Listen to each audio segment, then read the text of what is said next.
የመጀመሪያው መድረክ ያደረግነው ሚሊኒየም አዳራሽ ነው። ብዙ ህዝብ አለበት። በላይቭ ቲቪ ሁላችሁ ወይ ነበራችሁ ወይ ሰምታችኋል። ካልሰማችሁ አሁን ገብታችሁ ዩቲዩብ ላይ ስሙት። የመጀመሪያው ስብሰባ አሰብ ነው የሚለው እሳቸው ባሉበት ከኢሱ ወደ አፎም ጋር የምንካፈለው አሰብ ይሆናል። ለህዝብ በሚገባው ልክ የረሳችሁን ለማስታወስ ብቻ ነው።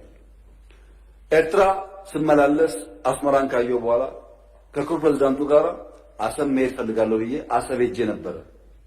አሰብ ባህሩ ጋር ቆመን ያወራነው ምንድን ነው? ስለ ፖርት ነው። ተመልሳችሁ ማየት ትችላላችሁ። የት? ኤርትራ ምድር ውስጥ።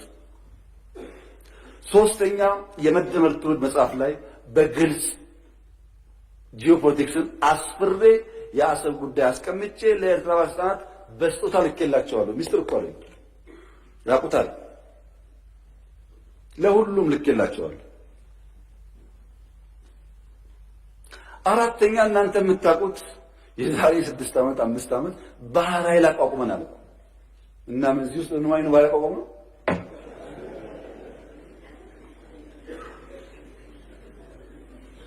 ለምን ሰዎች ይሄን ደምሮ ማየት እንደሚቸገሩ አይገባኝም። ኢትዮጵያ ቀይ ባህር እንደሚያስፈልጋት ከለውጡ በፊትም እናምን ነበር፣ እንናገር ነበር። ያኔ መደመጥ አንችልም። ከጀመርንበት ቀን አንስቶ ግን ንግግሩ አለ። ያ ንግግር ግን ሰላማዊ መሆን አለበት። የተከበሩ እንዳነሱት ከኤርትራ መንግስት ጋር ተስማምተን ከዚህ ወደ አሰብ ሄደው መንገድ ጠግነን አልኩኝ። እንከፍታለን ጠግነን ነበር። ከጠገን በኋላ ችግር አለብን፣ ፖርቱ ተዳክሟል አሉ። አሁን አንዳንዶች ልክ ጸቡ እንደ ኦቨርናይት የመጣ ያስረሳዋል። እንደዛ አይደለም ታሪኩ፣ ስለማንናገረው ነው። መንገድ ጠግነን ከጨረስን በኋላ ፖርቱ ችግር አለበት ሲሉ የጋራ ወዳጅ የሆነ ሀገር ለምነን ጄኔሬተርና ክሬን በእርዳታ ወደ ኤርትራ እንዲመጣ አድርገን አሰብ ፖርት ሲደርስ የኤርትራ መንግስት አልፈልግም ብሎ መለሰ። ያኔ ነው የገባን ይሄ ነገር ለካ ተስፋ የለውም የሚለው። መንገድ ጠገን ለምንም ብናመጣም ፍላጎት አልነበረም። ወደ ኤርትራ ልክ እንደ ሱዳን ልክ እንደ ጅቡቲ በእኛ ውጪ ፓወር ትራንስሚሽን ቀጥለን ፓወር እንስጣችሁ ጄኔሬተር አትጠቀሙ ብለንም ቆይ እናስብበት ነው የተባለው። አሰብ ሲሄድ የአሰብ ከተማ ቅድምም ብያችኋለሁ፣ ኢትዮጵያ ውስጥ የቤት ችግር አለ። 1.5 ሚሊዮን ቤት መገንባት አለብን ብያችኋለሁ። አሰብ ሲሄድ ቤት አለ፣ በር አለ፣ ሰው የለም። ይሄ ወተኛ ታሪክ ነው። ይሄንን ከተማ መልሰን ህይወት እንስጠው፣ ስራ ነው ህይወት የሚያመጣለት የሚል በየጊዜው ተነጋግረናል። ሁሉም ኢንቮይ የሚሄደው ተወያይቶበታል። በኤርትራ በኩል በግልጽ ባላወቅነው መንገድ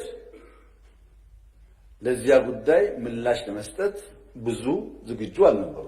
እሱ ቀርቶ የከፈትናቸው ወደቦች፣ ድንበሮች በሰሜን የከፈትናቸው ወዲያው ተዘጉ። ታስታውሱ ከሆነ የተዘጉት እኮ አሁን አይደለም። እናንተ ችግር እንዳለ ሳትሰሙ ነው የተዘጉት። ለብዙ ሀገራት በተናጠል ተናገር ያለው ምክር ቤት መስራት ከፈለገ ግን ለአሜሪካ፣ ለቻይና፣ ለራሻ፣ ለአውሮፓ፣ ለአፍሪካ አሁን በተከበረው ምክር ቤት መግለጽ ፈልጎ ነገር የኢትዮጵያ የቀይ ባህር አክሰስ ጉዳይ አይቀሬ ስለሆነ ቅድሚያ የምሰጠው ሰላምና ንግግር ስለሆነ እባካችሁን ሸምግሉንና መፍትሄ አምጡልን።